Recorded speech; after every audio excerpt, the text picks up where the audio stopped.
Kalamun weruh sliram batin iki tadak etan sarengmu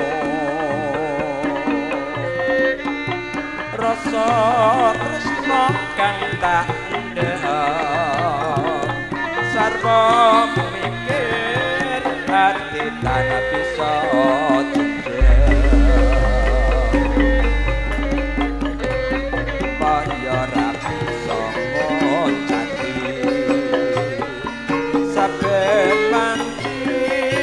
tansah anggodo ati nanging aku wedi bloko wakasane lamahan lara tresna najan ando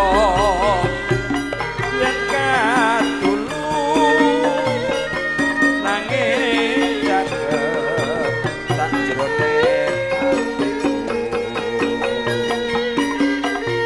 konku nandhan tresna meski kodrat satremong lampahi kula sabar sapa datang omah atiku wis kapilo saepo bungah rasaku lapon desa kegiatan siram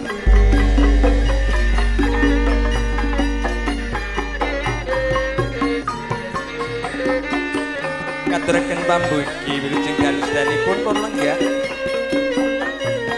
katuran mungkon lenggan kan suka mati ing panggalih pangajap dan nyoka pareng dono raos kang pamengko gati bapa sari ing kalenggan dalu tansah lakon kapratarate ya Mbak Asri monggo iya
sowan wonten laladan dari Lorong Jumantono Mbak Asri. Pepunden sepuh dayanipun tasih rengganipun ten sasana. Nggih jurunge pangestu nika ugi tasih tinengganan Bapak Tukino. Pak Desetu, Mbah Dira. Mangarsa mangke para kadang-kadang pambeksa tartamtu nggih sami nderek anyeng kuyung nderek ngregengaken. Monggo Mbak Asri ula sawah. Ula sawah sabanjur datang orang atik urus katilun sae berbunga rasaku lamun bisa cecaketan mereka seliramu